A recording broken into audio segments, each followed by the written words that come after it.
a market veteran, to interpret this for us. Mr. Ramesh Damani has joined us on the phone line. Good morning, Mr. Damani, and thank you very much for sacrificing your holidays and speaking with us. What do you make, sir?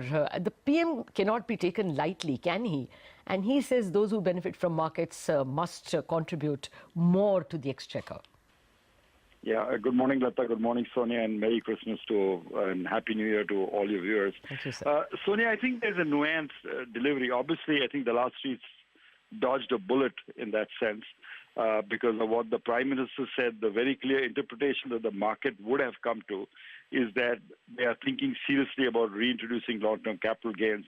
And then, of course, the Finance Minister Jaitley came and said that is not the intent of the government to do that, and that's given the last street a sigh of relief. Of course, as you both have been mentioning in your early morning preamble, there's a chance that, say, long-term capital gains will go from 1 year to 3 years, or the dividend rates will be tinkered with.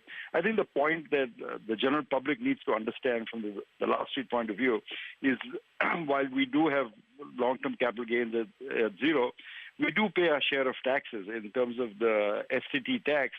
It is paid whether we make money or not. Every time we buy a share, whether we sell at a profit, sell it at a loss, or at a draw, win, lose, or draw, we pay a share of STT. The government collects 7,000 crores odd on it on a dull year. In a year that is buoyant with volumes, it will be more like 10, 12,000 crores. And it's a very painless, very efficient, and a very fair tax, which is introduced to all players, not only domestic players, retail players, institutional players, foreigners, all of whom were previously exempt from long-term capital gains. So it's a very fair tax, a very efficient tax. It has led to buoyancy in tax collection from the stock market. And dividends are now taxed on a triple measure. They're taxed on full corporate earnings, they're taxed at the hand of the retail investor, and there's also dividend distribution tax. So, it's not quite fair to say that, the stock market is not being paying its fair share of taxes. Okay, that's true. Mr. Damani, good morning and Merry Christmas and a very Happy New Year to you in advance. You did mention that there could be some tinkering of taxes that could be done in this budget. There are talks that there could be an increase in the minimum holding period for listed securities, or perhaps a change in the tax rate for short-term capital gains as well. If that does come about, do you think that it could just mean a very short-term pain and seamless for the longer term, or do you think that the market could sort of get jittery because of that? There are two things, Sonia. First, let's say that they tinker with the long-term capital gains. They move it from 1 year to 3 years, say. First, it's bad public policy to keep changing these things because the market needs to know when they plan capital allocation what the tax rates are going to be. Secondly, a lot of the people who actually benefit from this are promoters who tend to hold stocks for 20 years, 25 years before the next generation rejiggles portfolios into their names. So it's not going to be very tax-inducive per se for the government to change the holding period from, say, 1 year to 3 years. Now, you're talking about short-term rates. I mean, we can't pay both. We can't pay a corporate tax rate of 30% and SCT. That would be double taxation. So the government, in its wisdom, can decide whether it wants to track short-term gains or it wants to collect through STD. I think any serious study would say that SCT is a far more efficient, far fairer method and a far equitable method to collect taxes. So it is my belief that after studying, they will say that let's continue with the STT rates and the short-term rates rather than tinkering with them again. Having said that, I think this budget we're going to see a lot of changes in direct taxes rates as opposed to indirect tax rates, because that is all waiting now for the GST clock to tick. So there will inevitably be some tinkering. I just hope it is, within the realms of reasonability. Okay. Yeah, I agree with you, Mr. Damani. Well, on the one hand, let us, compare the weightiness of the Prime Minister vis-a-vis the Finance Minister in the Cabinet. The second point is, all the taxes you rattled off, my sense is the PM was aware of it when he spoke on Saturday. Given that, would you think how would a person with long positions in the market today react? Well, there will be some nervousness, no question about that. And you're right. I mean, it's the diktat of the Prime Minister that is writ over the cabinet, no question about that. But, I think left to this individual policy matters, I hope they will take full cognizance of the fact. If, for example, we do get a long-term capital gains rate tax, see, I have no problem with long-term capital gains, Lata. I think a lot of people in market feel that's okay. But you can't put STT on that, a dividend distribution tax, and all those various other cesses that we put into the equity markets. You know, the government wants to sell the PSU shares. The government wants to raise money for capital markets.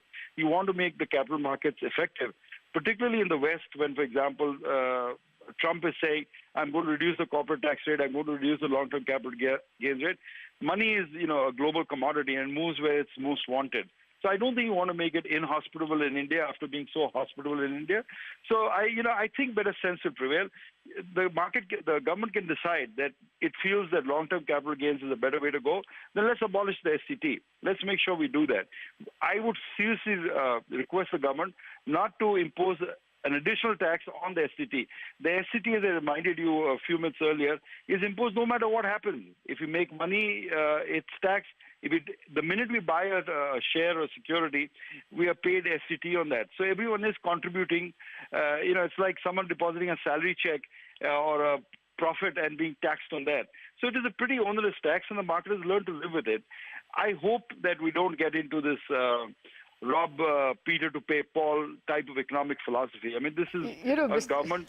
Yeah. Yeah, no, Mr. Damani, my point is something that was providing a support to the market, a floor to the market, was an expectation that after this demonetization, there was repeated talk even by the finance minister that corporate taxes will come down.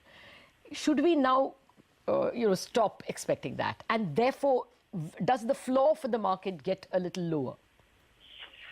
Those are all difficult questions, which there are no easy answers to. Market is in a state of a funk right now. It's a very low volume kind of downtrend that is taking place in the market. I think it might continue on till the new year. But, Lata, if the truth be told, I'm not bearish. These things happen in the markets, and we're not buying it to save 5 percentage points of taxes, a particular stock or a particular company. We're buying it because they're great businesses that will do well in the coming economic environment that we see. And, for that particular reason, I see no reason to sell out of my stocks just because, I believe there'll be some selling coming because of the tinkering in the long-term rates. So you don't see the market make a new low, a new 2016 low before the end of the year, Ramesh? Because there's been some hectic selling from FIIs lately. No, it may make it today, as a matter of fact, for all I'm concerned. But I don't recommend to people that they sell because of that. A part of being a good investor is sitting through some pain. I mean, it's not that you can always time the market and, get out when it's going to go down and get back in when it's going to go up. I mean, think about what happened in the United States recently. There was a consensus opinion that if Trump came, it was bad for emerging markets and bad for markets. But the U.S. markets. But the U.S. markets have rallied 10%. The Russell has rallied 14%. So this kind of timing and getting it right is perhaps wishful thinking. I don't think people should indulge in that.